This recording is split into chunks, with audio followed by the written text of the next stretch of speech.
Hai, bertemu kembali bersama saya Yusri dari CMY. One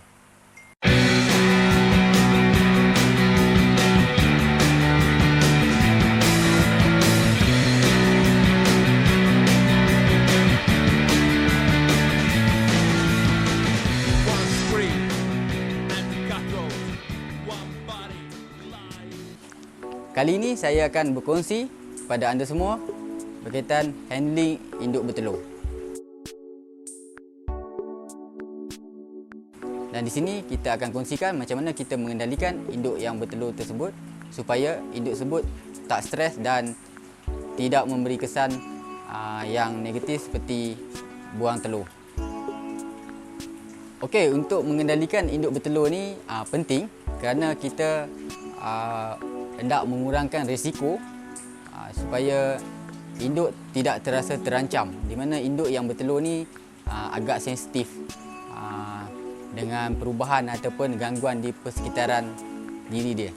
Kita perlu memeriksa induk yang mengawan tadi setiap seminggu sekali ataupun sebulan sekali, di mana jika kita mendapati ada induk yang bertelur, kita perlu kena pasti dahulu usia telur tersebut, di mana jika ia berusia bawah 1 minggu, kita perlu meletakkan kembali induk bertelur tersebut di tempat asalnya dan tidak digalakkan untuk mengambil gambar ataupun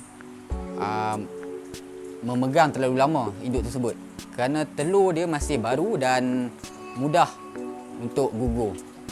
Setelah kita memeriksa kolam mengawan, jika kita mendapati kebanyakan induk yang bertelur telah mencecah usia 2 minggu ke atas, dan kita boleh memindahkan induk tersebut dengan cara-cara yang mengurangkan risiko kepada induk tersebut. Antaranya kita menyediakan besen yang berisi dengan air untuk dalam proses pemindahan. Jika kolam tersebut lebih dekat, tak perlu menyediakan besen tersebut. Dan dalam masa sama kita perlu mengangkat induk tersebut menggunakan PVC, di mana tidak digalakkan kita memegang induk-induk yang bertelur ni secara direct. So bila kita pindah ke tempat wad bersalin, sebaiknya kita perlu bawa air asal ataupun kita acclimate air lama dengan air baru, di mana yang saya telah kongsikan tip-tip macam mana proses acclimate dilakukan sebelum ini. Jadi kita perlu handling dengan lebih berkesan dan lemah lembut supaya induk tersebut tidak merasa terlalu ketara perubahan tempat.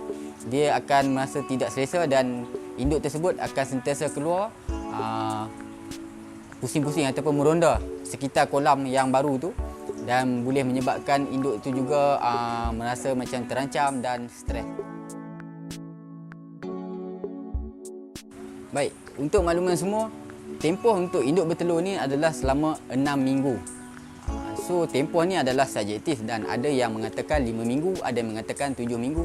Tetapi berdasarkan pengalaman dan perkiraan kami, biasanya tempoh yang paling banyak kita terima adalah 6 minggu. Benda ni boleh berubah bergantung pada parameter dan juga suhu air tersebut.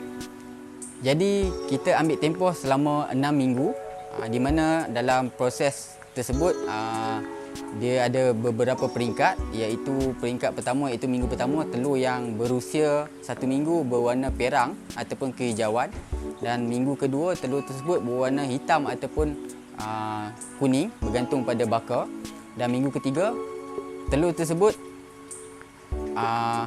berwarna hitam ataupun kuning tetapi tidak secara keseluruhan, di mana sebiji telur tu mempunyai warna yang sebahagiannya berwarna terang, warna hitam ataupun kuning terang, dan sebahagiannya warna lebih pada kelabu ataupun transparent.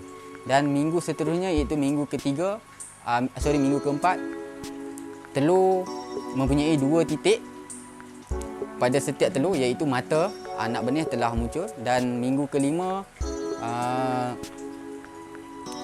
telur tersebut telah ada sedikit macam bulu-bulu pada setiap telur, di mana sesungut daripada anak benih tersebut telah keluar, dan minggu terakhir, minggu ke-6, telur tersebut menjadi lebih banyak berbulu tadi kerana setiap telur tu telah tumbuh kaki anak benih yang di mana hampir ready untuk dia berdikari. Okey, kita akan simpan induk bertelur tadi selama 4 minggu, iaitu 2 minggu di kolam mengawan dan 4 minggu lagi di wad bersalin. Dan kita just monitor supaya bila induk anak benih dah habis turun, kita perlu mengalihkan induk tersebut ke tempat asalnya. Jika dia belum ready untuk molting, kita pindah ke kolam mengawan, dan jika ada tanda-tanda untuk dia molting ataupun saling kulit, kita kuarantinkan induk tersebut terlebih dahulu. So anak benih yang turun tadi kita biarkan dalam tempoh 1 minggu hingga 1 bulan, bergantung pada skill kita, kemahiran kita. Sebelum kita alihkan ke kolam pembesaran.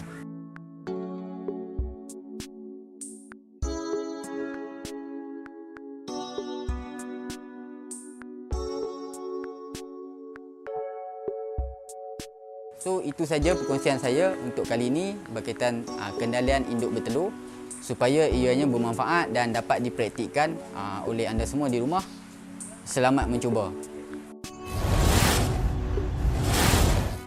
Okay, tapi sebelum mengakhiri video ni, jangan lupa subscribe, like dan share video ini. Semoga ianya bermanfaat untuk kita semua di luar sana, dan tanda sokongan untuk channel CMY menghasilkan lebih banyak video yang menarik untuk anda semua. Jumpa lagi di episod akan datang.